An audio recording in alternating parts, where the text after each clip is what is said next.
Hello दोस्तों, success root में आपका स्वागत है। बिहार सामान्य ज्ञान जो कि बिहार के सभी प्रतियोगिता परीक्षाओं के लिए महत्वपूर्ण होंगे। भाग 2 बिहार का इतिहास। बिहार के इतिहास का यह पार्ट 7वां है। इससे पहले मैंने ऑलरेडी बिहार के इतिहास पर कुल 6 पार्टों में आपको कवर करवा दिया गया है, जिसमें प्राचीन बिहार और मध्यकालीन बिहार शामिल है। आज हम इस सेशन में बिहार के इतिहास के तहत आधुनिक बिहार को देखने वाले हैं। आधुनिक बिहार से संबंधित जितने भी महत्वपूर्ण बिंदु होंगे आज हम उसे कवर करने वाले हैं। तो एक बताओ दोस्तों, यदि हमारे इस चैनल पे पहली बार हैं तो इसी तरह का सेशन प्राप्त करने के लिए हमारे चैनल को सब्सक्राइब जरूर कर लीजिएगा और बेल आइकन को भी प्रेस कर लीजिएगा, ताकि हमारे द्वारा जो भी सेशन आपको प्रोवाइड की जाएगी तो उसकी सबसे पहले आपको जानकारी मिलेगी। तो इसलिए बेल आइकन को जरूर प्रेस कर लीजिएगा और अपने दोस्तों के साथ भी अधिक से अधिक शेयर कीजिए ताकि इसका सभी बेनिफिट उठा सकें। तो चलिए सेशन को शुरू करते हैं। आधुनिक बिहार। आधुनिक बिहार में देखें तो बिहार में यूरोपीय कंपनियों का आगमन, यानी कि बिहार में जो है यूरोपीय कंपनी कब प्रस्थान किए थे उसे देख लेते हैं। जैसे कि पुर्तगाली जो फैक्ट्री था बिहार में 17वीं शताब्दी के पूर्व मध्य कि लगाया गया था, यानी कि आया था 17वीं शताब्दी में पुर्तगाली लोग। और नेक्स्ट डच यानी कि नीदरलैंड की फैक्ट्री जो कि बिहार में 1632 ईस्वी में आए थे। और ब्रिटिश जो कि 1651 में आए थे। और डेनिश फैक्ट्री जो कि 1774 में बिहार में प्रस्थान किए थे। पुर्तगालियों के द्वारा देखा जाए तो उत्पादन सूती वस्त्र के तो क्या किया जाता था। डच कंपनियों के द्वारा जो है अनाज, सोरा और सूती वस्त्र के लिए जो है बिहार में फैक्ट्री खोले थे। ब्रिटिश फैक्ट्री जो कि नील और सूती वस्त्र के लिए बिहार में फैक्ट्री खोले थे। डच कंपनी जो कि सूती वस्त्रों का व्यापार करने के लिए जो है बिहार प्रस्थान किए थे। तो बिहार में कब कब यूरोपीय कंपनी प्रस्थान किए थे आप इन्हें ध्यान में रखेगा। और इनकी ये जो थे किन चीज़ का उत्पादन के लिए बिहार से किन चीज़ का उत्पादन करते थे आप इन्हें भी ध्यान में रखेगा। तो चलिए आगे चलते हैं। बिहार के प्रमुख जनजातीय विद्रोहों को देख लेते हैं। जैसे कि नोनिया विद्रोह जो 1770 से 1800 ईस्वी के मध्य हुआ था। नोनिया विद्रोह बिहार के मुख्य सोडा उत्पादक केंद्र हाजीपुर, तिरहुत, सारण, पूर्णिया में हुआ था। नेक्स्ट तमाड़ विद्रोह जो कि 1789 से जो है 1832 ईस्वी में के मध्य हुआ था। 1789 से लेकर 1832 के मध्य हुआ था। यह जो है छोटा नागपुर के उराव जनजाति द्वारा जमींदारों और साहूकारों के शोषण के खिलाफ विद्रोह हुआ था, जो 1832 ईस्वी तक चला था। और अंत में इस विद्रोह को अंग्रेजों के द्वारा दबा दिया जाता है, इनकी कुचल दिया जाता है। नेक्स्ट चेरो विद्रोह जो कि 1771 से 1772 ईस्वी तक चेरो विद्रोह चलता है। इसमें देखें तो पलामू के शासक चिरंजीत रॉय एवं उनके दीवान जयनाथ सिंह ने पलामू के राजगद्दी के दावेदार गोपाल राम की ओर से लड़ रहे थे। और इन्होंने जो है अंग्रेजों के विरुद्ध एक विद्रोह किया, जिसे चेरो विद्रोह की संज्ञा दी गई। यानी कि चेरो विद्रोह को देखें तो पलामू के जो शासक थे चिरंजीत राय और उनके दीवान जो थे चिरंजीत रॉय के जयनाथ सिंह, इन दोनों ने मिलकर जो है अंग्रेजों के विरुद्ध में जो है एक विद्रोह किए थे। इसी विद्रोह को जो है चेरो के विद्रोह का नाम यानी कि संज्ञा दिया गया था। नेक्स्ट कोला विद्रोह जो कि 1831 से 1832 के मध्य हुआ था। यह छोटा नागपुर के क्षेत्र में हुआ था। यह विद्रोह भारतीय इतिहास का महत्वपूर्ण विद्रोह था। वास्तव में यह मुंडो का विद्रोह था, जिन्होंने उराव एवं अन्य जनजातियों के लोगों ने शामिल लिए थे। इस विद्रोह का मुख्य कारण देखा जाए तो भूमि संबंधित शोषण था। इस विद्रोह के मुख्य नेता भगत और बिंदराय, सिंगराय और मुर्गा मुंडा था। यानी ये सभी जो थे कोल जो विद्रोह हुआ था, इनके प्रमुख नेता में देखा जाए तो कौन कौन थे? बुद्धो, भगत, बिंदराय, सिंगराय और सुरगा मुंडा, ये सभी जो थे कोल विद्रोह के प्रमुख नेता थे। तो कई बार जो है उनसे संबंधित व्यक्तियों के भी नाम पूछ लिए जाते हैं। तो आप इन सभी व्यक्तियों का भी नाम आप जरूर ध्यान में रखेगा। और कौन सा विद्रोह कब हुआ था ये भी पूछे जाते हैं, तो आप इन्हें भी ध्यान में रखेगा। और किस क्षेत्र से संबंधित है आप इन्हें भी ध्यान में रखेगा। नेक्स्ट देखिए, नेक्स्ट तो भूमिज विद्रोह जो कि 1832 से 1833 के मध्य हुआ था। यह विद्रोह वीरभूमि के जमींदार गंगा नारायण सिंह के नेतृत्व में किया गया था। यानी कि भूमिज विद्रोह जो हुआ था, यह वीरभूमि जो जमींदार थे गंगा नारायण, इन्हीं के नेतृत्व में यह विद्रोह होता है। इस विद्रोह के कारण ब्रिटिश सरकार की शोषण किया जा रहा था, उसके विरुद्ध यह विद्रोह किया गया था। इसका प्रभाव देखा जाए तो बीरभूम और सिंहभूम दोनों क्षेत्र थे। यानी कि इस विद्रोह का जो प्रभाव देखा गया था, बीरभूम और सिंहभूम इन दोनों क्षेत्रों पर जो है इस विद्रोह का प्रभाव देखा गया था। नेक्स्ट, संथाल विद्रोह जो कि 1855 से 56 के मध्य हुआ था। ये बहुत ही मोस्ट फेमस है, तो आप इन्हें ध्यान में रखिएगा। संथाल विद्रोह जो है कब से कब हुआ था। संथाल विद्रोह आदिवासियों का यह विद्रोह था जो कि भागलपुर जिला के राजमहल, भागलपुर का जो जिला था वहाँ के राजमहल भगनीडीह से 30 जून 1855 से प्रारंभ हुआ था। संथाल विद्रोह का प्रमुख क्षेत्र देखा जाए तो पश्चिम बंगाल के बर्धमान से लेकर बिहार तक के भागलपुर तक था। यानी कि संथाल विद्रोह का जो क्षेत्र देखा जाए तो पश्चिम बंगाल से लेकर बिहार के भागलपुर तक इसका प्रभाव देखने को मिला था। इनके जो प्रमुख जो नेता थे सिंधो, कान्हू, चांद और भैरव, ये सभी जो थे संथाल विद्रोह के प्रमुख नेता थे। ये चारों सहोदर भाई थे। इनके बारे में बहुत बार एग्जाम में पूछा जा चुका है कि संथाल विद्रोह के कौन प्रमुख नेता थे, तो इन चारों का नाम आप जरूर ध्यान में रखेगा। इस विद्रोह का दमन कैप्टन एलेक्जेंडर और लेफ्टिनेंट थॉमस के द्वारा इस विद्रोह का दमन यानी कि दबा दिया जाता है, जो कि अंग्रेजी अधिकारी थे। नेक्स्ट, लोटा विद्रोह जो कि 1856 ईस्वी के मध्य होता है। यह विद्रोह 1857 की क्रांति का एक साल पूर्व मुजफ्फरपुर जिले के कैदियों द्वारा लोटा विद्रोह किया जाता है। यानी कि जब 1857 की जो क्रांति हुई थी उसके ठीक एक बरस पूर्व यह विद्रोह होता है। यह प्रत्येक कैदी, यहाँ पर देखा जाए यहाँ पर प्रत्येक कैदी को पित्तल का लोटा दिया जाता था, लेकिन सरकार ने निर्णय लिया कि पित्तल की जगह मिट्टी के बर्तन दिए जाएंगे, जिसके कारण यहाँ के कैदियों ने विद्रोह कर दिए थे। इसे जो है लोटा विद्रोह के नाम से जाना जाता है, इसलिए जो है इस विद्रोह को लोटा विद्रोह के नाम से जानते हैं। तो चलिए आगे चलते हैं।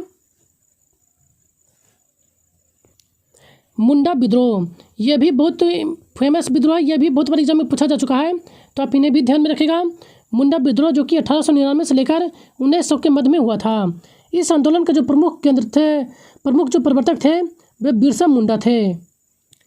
मुंडा जनजाति विद्रोह सबसे संगठित एवं विस्तृत था।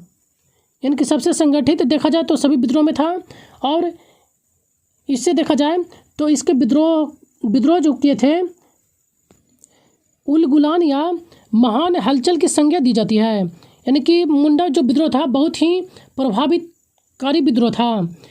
मुंडा विद्रोह का मुख्य जो केंद्र था आर्थिक उद्देश्य देखा जाए तो मुंडा विद्रोह का राजनीतिक एवं धार्मिक स्थिति में परिवर्तन एवं पुनरुत्थान लगाना तथा आंदोलन एक सुधारवादी प्रयास के रूप में प्रारंभ हुआ था। बिरसा मुंडा ने नैतिक आचरण की शुद्धता, आत्म सुधारता और एकतेश्वरवाद के उपदेश दिए थे। इस आंदोलन के विरुद्ध सरकार ने दमन चक्र चलाया। यानी कि जो मुंडा विद्रोह जो चलाया जा रहा था, इसके विद्रोह जो है सरकार के द्वारा दमन चक्र चलाया गया था। 3 मार्च 1900 ईस्वी को चक्रधरपुर में बिरसा मुंडा की गिरफ्तारी कर ली जाती है और 2 साल के लिए इनको सज़ा दे दी जाती है। यानी कि चक्रधरपुर के पास जो है बिरसा मुंडा को गिरफ्तार कर लिया जाता है और 2 साल के लिए सज़ा दे दी जाती है। 9 जून 1900 को रांची की कारखाना में हैजा के कारण जो है इनकी मृत्यु हो जाती है। यानी कि देखा जाए तो बिरसा मुंडा को जो मृत्यु हुआ था वो कारागार के दौरान ही जो है इनको हैजा का रोग हो जाता है, जिनके कारण जो है इनके रांची में ही मृत्यु हो जाती है। नेक्स्ट आगे चलिए। बिरसा मुंडा के जो अनुयायी थे उन्हें धरती बाबा का अवतार मानते हैं। यानी कि बिरसा मुंडा के जो मतलब कि अनुयायी हुए उनके बाद उन्हें जो है भगवान के रूप में यानी कि धरती के बाबा के रूप में मानते हैं। वर्तमान में बिहार, झारखंड, उड़ीसा, पश्चिम बंगाल के आदिवासी इनको इलाकों में जो है बिरसा मुंडा के भगवान की तरह पूजा की जाती है इन सभी क्षेत्रों में। नेक्स्ट विद्रोह, ताना भगत आंदोलन। ताना भगत आंदोलन जो कि 1914 में हुआ था। इस आंदोलन के जो शुभारंभ देखा जाए तो अप्रैल 1914 ईस्वी को गुमला जिले के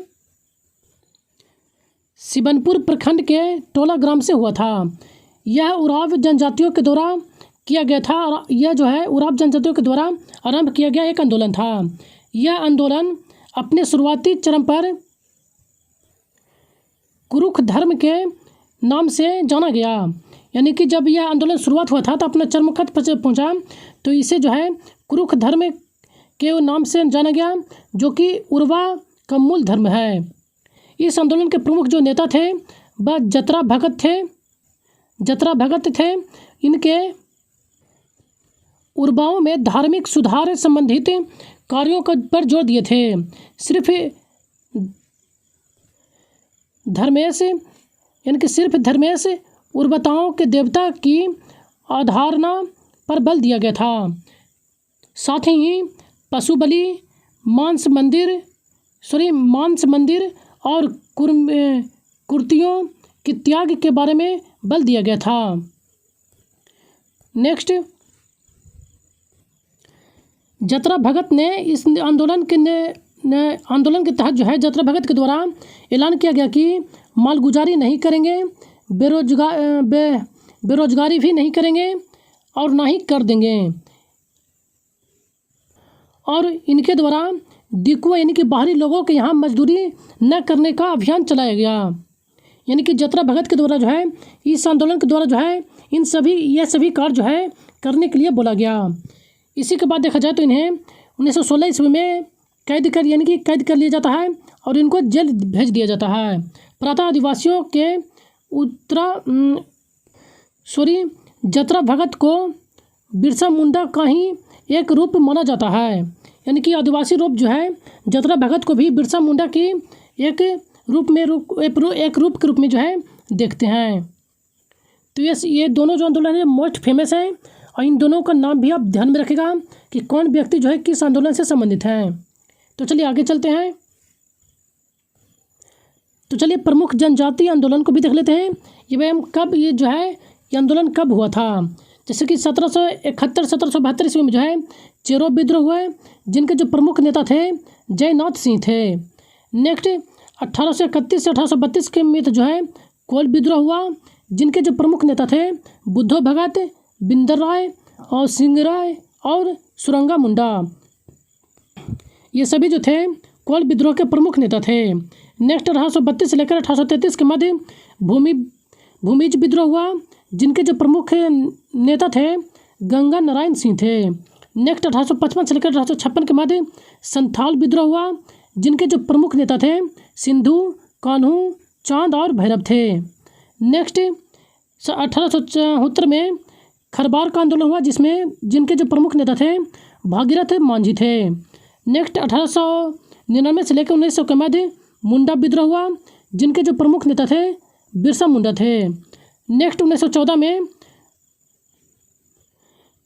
ताना भगत आंदोलन हुआ, जिनका जो प्रमुख नेता थे जतरा भगत थे। तो इन सभी प्रमुख आंदोलन एवं कब घटना घटी है, यानी किस वर्ष आंदोलन हुआ था और कौन सा आंदोलन, इनके प्रमुख नेता कौन कौन थे, आप इन सभी को जरूर ध्यान में रखिएगा, क्योंकि यहाँ से जो है बिहार के जितने भी एग्जाम होते हैं अक्सर यहाँ से जो है क्वेश्चन पूछे जाते हैं। तो आप इन सभी को ध्यान में जरूर रखिएगा। तो चलिए आगे चलते हैं। संथाल विद्रोह देखा जाए तो जमींदारों एवं साहूकारों के खिलाफ विद्रोह था। संख्यात्मक रूप से देखा जाए तो बिहार की सबसे बड़ी अनुसूचित जनजाति जो कि संथालों के द्वारा जो है यह आंदोलन किया गया था। संथाल विद्रोह का जो प्रभाव देखने को मिला था भागलपुर से लेकर राजमहल की पहाड़ी तक विस्तृत रूप से देखने को मिला था।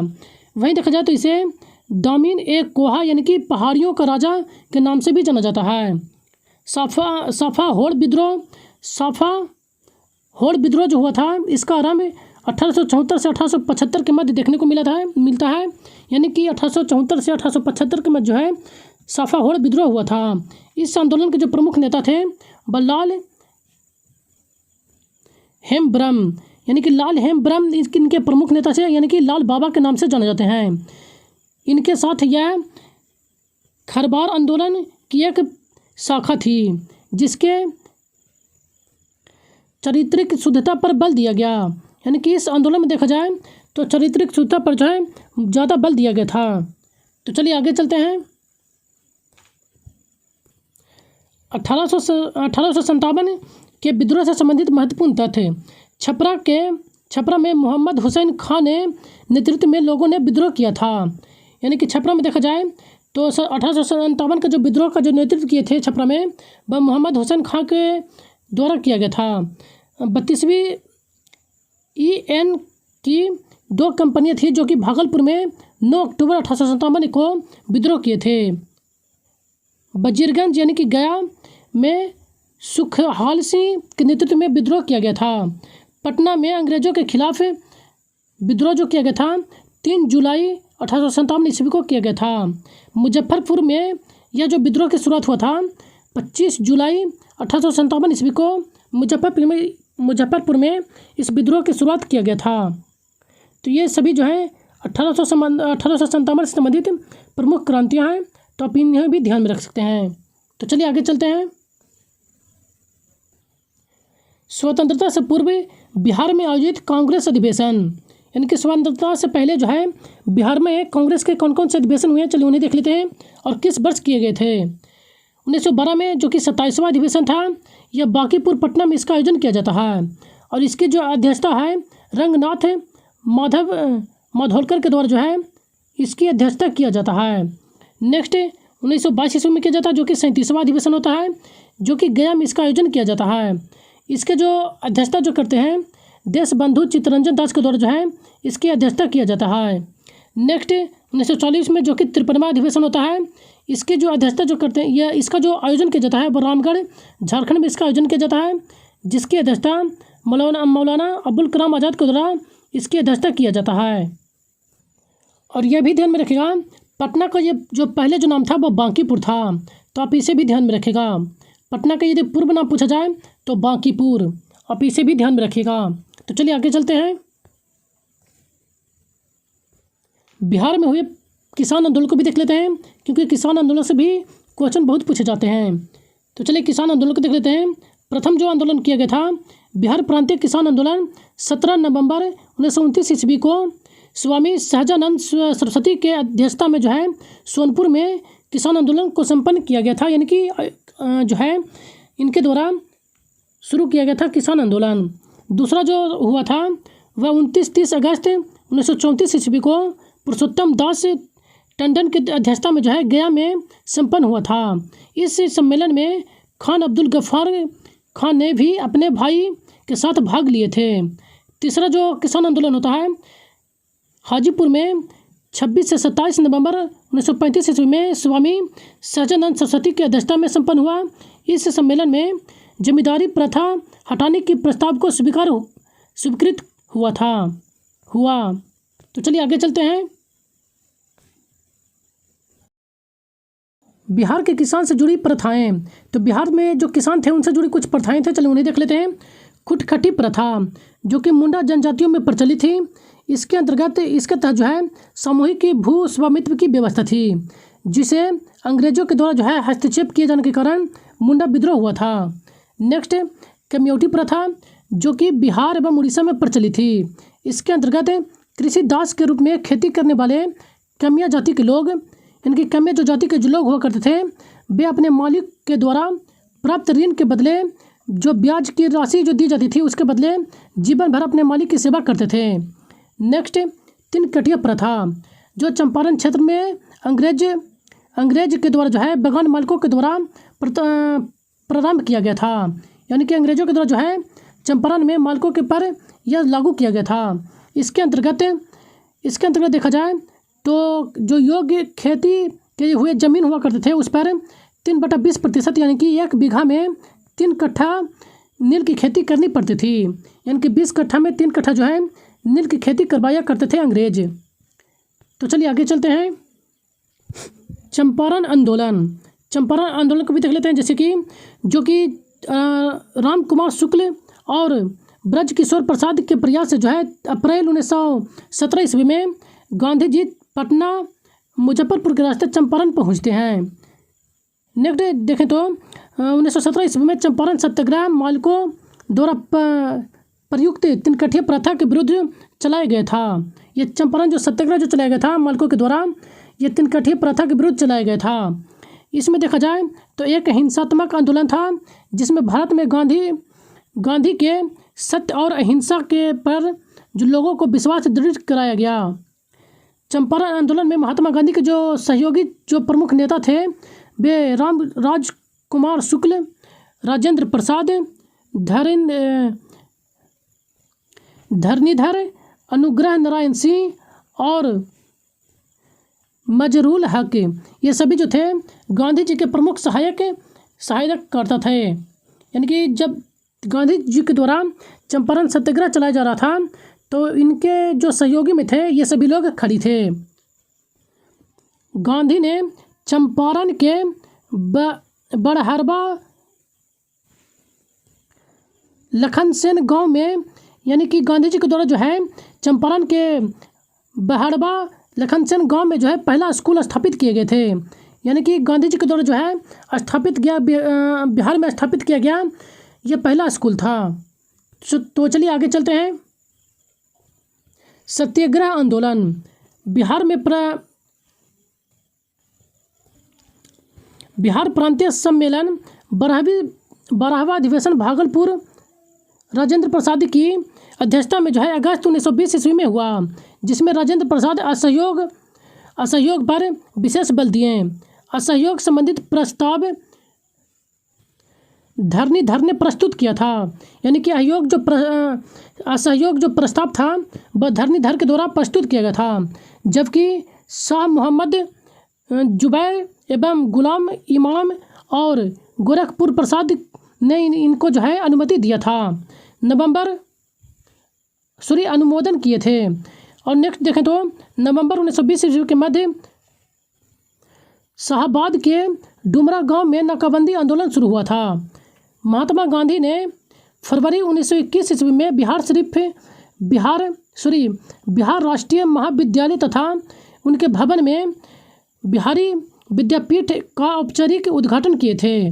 यानी कि बिहार राष्ट्रीय महाविद्यालय के भवन जो था उसमें बिहार विद्यापीठ की औपचारिक आधारशिला यानी कि उद्घाटन किए थे। यह जो है महात्मा गांधी के द्वारा फरवरी 1921 में किया जाता है। नेक्स्ट, गांधी जी की बिहार यात्रा। गांधी जी की बिहार यात्रा में देखा जाए तो पूर्णिया में जो है सितंबर 1925 ईस्वी में 3 दिनों तक होने वाले बिहार प्रांतीय सम्मेलन में भाग लेते हैं। जीरादेई में विश्राम करने के दौरान राजेंद्र प्रसाद की जन्मस्थली होने के कारण इसे तीर्थ स्थल की संज्ञा दी गई है।